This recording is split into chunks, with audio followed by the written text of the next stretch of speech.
ఎలక్షన్లలో నాయకులు ఒక పార్టీలో ఉండి ఇంకో పార్టీలోకి మారుతూ ఈ పార్టీ మంచిది కాదు ఆ పార్టీ మంచిది కాదు అని చెప్పుకుంటూ చేస్తుంటే జనాల్ని ఓటర్లని పిచ్చోళ్ళని చేస్తున్నారు.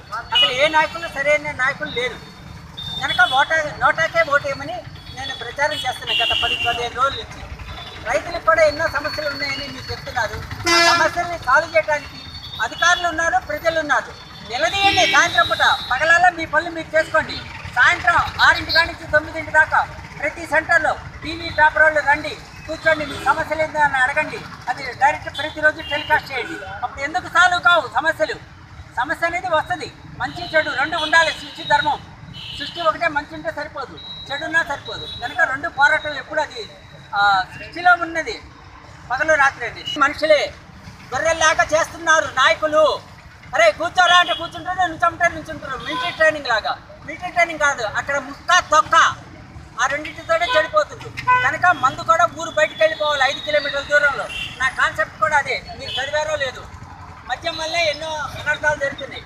ఊరికి 5 కిలోమీటర్ల దూరం ఉంటే వాడు తాగి అక్కడి నుంచి ఊళ్ళోకి వచ్చేటప్పుడు వాడు మందు నిషా దిగిపోతుంది. ఈరోజు ఇక్కడే తాగుతుండు, ఇక్కడే చేస్తుండు, బయటికి రాగానే టెంప్ట్ అవుతుండు, చేయి రాని పనులు చేస్తున్నారు, చెప్పకూడని మాటలు అంటున్నారు.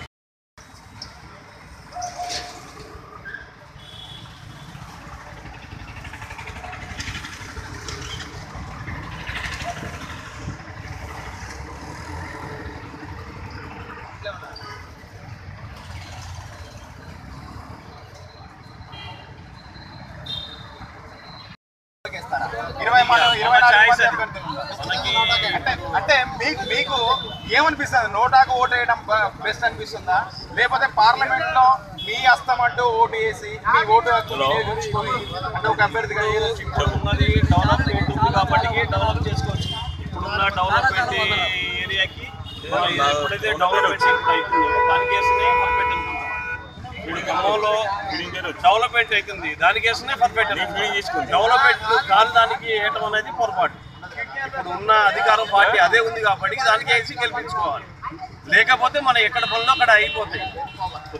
అంటే మొన్నటి వరకు సైకిల్ ఎక్కిన వ్యక్తి ఈ రోజు కారు ఎక్కాడు, జనాలు అతన్ని నమ్మే పరిస్థితి ఉందా? అంటే అతను కూడా చాలా మంచి వ్యక్తే, నేను చెడ్డ మనిషి అని కానట్లేదు. కాకపోతే ఏంటంటే ఆయనతో ఉన్న ప్రాబ్లంలో అతను వెళ్ళిపోయాడు. ఎవరు కరెక్ట్ ఉంటున్నారు ఈ రాజకీయంలో? ఎవరు కరెక్ట్ ఉన్నట్లేదు. అసలు రాజకీయంపై ఇప్పుడున్న పరిస్థితుల్లో రాజకీయంపై రాజకీయం అంటేనే ముఖ్య రాజకీయం. 2 క్వశ్చన్లు వేశారు. ఒకటి నోటు కదా, లేదా ఓటు మర్చిపోయి ఓటు కోసం అయితే వాళ్ళు ఎవరు ఎన్నికల్లో లేరు.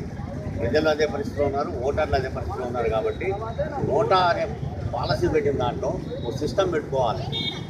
గెలిచిన వాడికి ఎన్నికల్లో ఓడిన వాడికి మధ్యలో వ్యత్యాసం ఏదైతే ఉందో దాంట్లో 25% ఓటు వస్తాయి. నోటా ఓట్లు వస్తే ఆ అభ్యర్థిని రద్దు చేసి, నేను గెలిచిన వాడిని కూడా రద్దు చేసి 3 సార్లు మళ్ళా పోటీ చేయకుండా ఒక నిబంధన తీసుకొస్తే, ఎన్నికల నిబంధన తీసుకొస్తే పోటీ చేసే వాళ్ళకి ఒక భయం ఉంటుంది. రెండోది ఈ నోటా అనేది ఏమిటి అనేది దాని శక్తి ఏమిటో తెలుస్తుంది. అంటే ప్రతి ఢిల్లీలో పార్లమెంట్ లో 2 సీట్లతోనే ఎంతో పోరాడి తెలంగాణ సాధించింది. That is great KCR. అదే విధంగా ఈ 16 సీట్లతోని దేశ ప్రధాని కావద్దనే రూల్ కూడా ఏం లేదు. ఆయనకున్న బలంతో, ఆయనకున్న తెలివితేటలతోని తెచ్చుకొని ప్రధాని అయ్యే అవకాశం కూడా ఉంది. ఇప్పుడున్న పరిస్థితులలో ఖమ్మం పార్లమెంట్ లో ఎవరు గెలుస్తారు అనుకుంటున్నాం? నామనాయసాబ్ వర్సెస్ రేణుకా చౌదరి మీద నడుస్తుంది. నా ఉద్దేశం అయితే నామనాగేశ్వరరావు గెలుస్తారని నేను అనుకుంటున్నాను. నామనాగేశ్వరరావు ఒక టీడీపీ అభ్యర్థిగా, మహాకూటమి అభ్యర్థిగా అసెంబ్లీకి పోటీ చేశాడు. ఈ రోజు 4 రోజుల ముందు పార్లమెంట్ కి టీఆర్ఎస్ లో చేరాడు. తన ఆస్తుల కోసం సిబిఐ రైట్స్ కానీ వీటి కోసం భయభ్రాంతులకు గురి చేసి, కేసీఆర్ భయభ్రాంతులకు గురి చేయడం కేవలం ఒక పార్లమెంట్ అభ్యర్థిని అయినటువంటి అసలు దిక్కే లేదు, మొక్కే లేదు అని ఎందుకు అడుగుతున్నారు? అసలు ఎందుకు చేస్తున్నారు? అసలు రాజకీయం ఏమిటో మీకు తెలుసా? రాజకీయ భావజాలం ఏమిటో తెలుసా అని అడుగుతున్నారు. దీనిపై మీ స్పందన ఏంటి? ఆయనకి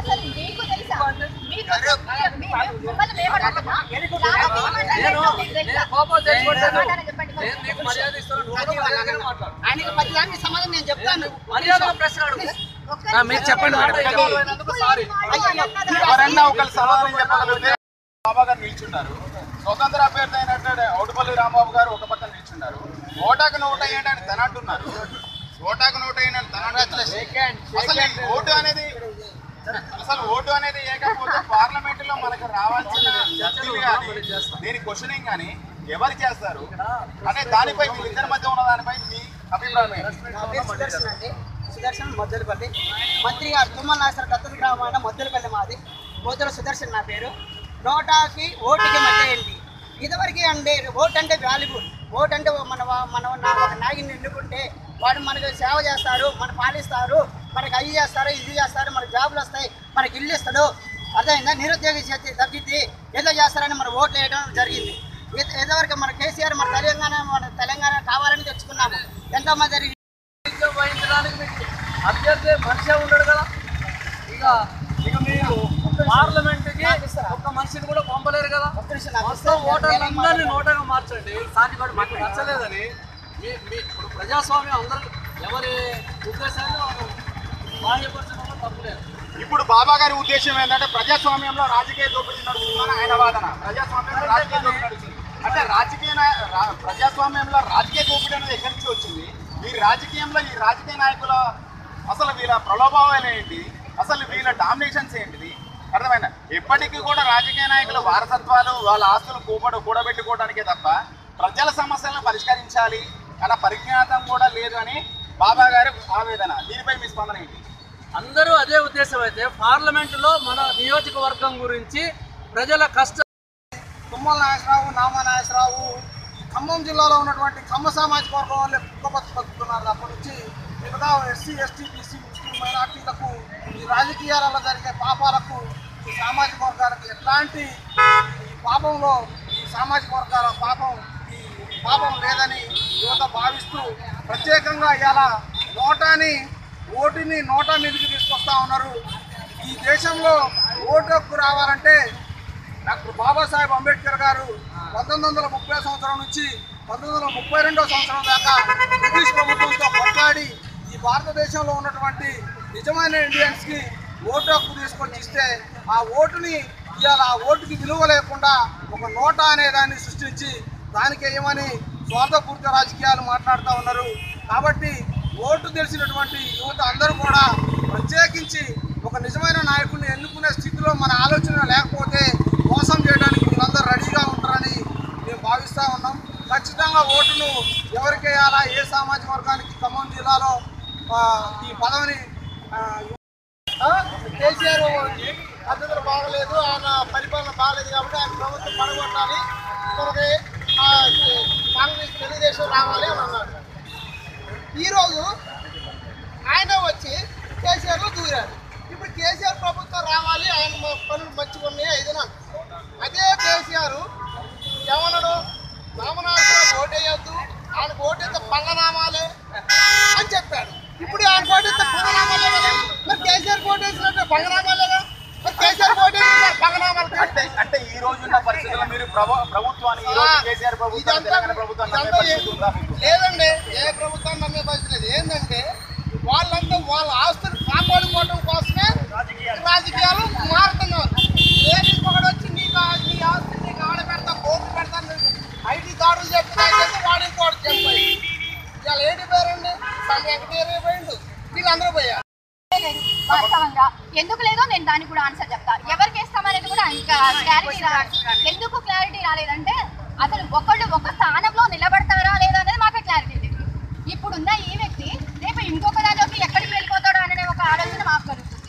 ఇప్పుడు ఆ ఉన్న వ్యక్తి అయినా ఇంకొకటి మాకు ఏం చేస్తాడో అనేది కూడా మాకు అర్థం కావట్లేదు. మాకు అసలు కన్ఫ్యూజన్ లో పడిపోతున్నాం. ఓకే, ఇప్పుడు ప్రజెంట్ ఉన్న పరిస్థితులలో అసెంబ్లీ జరిగిన తర్వాత పార్లమెంట్ ఎలక్షన్లకు వచ్చేవరకు అర్థమైందా? ఆ రోజు ఎత్తిపోటు మాటలు విమర్శించిన వ్యక్తులు ఈ రోజు అంతా ఒకటే గూటికి చేరారు. గూటికి చేరి గెలిపించడానికి నానా ప్రయత్నాలు చేస్తున్నారు. ఇప్పుడు ప్రెసెంట్ ఉన్న పబ్లిక్ లో మీ సరౌండింగ్ లో ఉన్న పరిస్థితుల ప్రకారం దేనికి ఓటే? ఫస్ట్ కాంగ్రెస్ లో ఉన్నారు, మళ్ళీ దాంట్లోకి ఎందుకు మాట్లాడతారు? ఇప్పుడు నామా నాగేశ్వరరావు గారు ఉన్నారు. మొన్నటి వరకు నేను ఇందులోనే నిలబడతా అని చెప్పేసి మాట్లాడి మళ్ళీ ఇప్పుడు దీంట్లోకి రావడానికి గల కారణం ఏంటి సార్? దాని గురించి ఓకే మా నువ్వు గుడ్ క్వశ్చన్ వేసావు. ఓకే అంటే ఫస్ట్ సారి కాంగ్రెస్ ఓటేసి అజయ్ కుమార్ గెలిపించాడు. కాంగ్రెస్ నుంచి గెలిచిన అభ్యర్థి ఎవరైతే ఉన్నారో తెరాసలోకి చేరిన తర్వాత అతను తెరాసలోకి వెళ్ళిపోయాడు, కాంగ్రెస్ నుంచి తెరాకి వెళ్ళిపోయాడు. అది ఫస్ట్ టైం అయిపోయింది. అంటే సెకండ్ టైం కూడా మళ్ళీ గెలిచాడు. అంటే మరి ఫస్ట్ టైం జరిగిన సంఘటన మరి ప్రజలు ఎందుకు ప్రభావితం చేసుకోలేకపోయారు?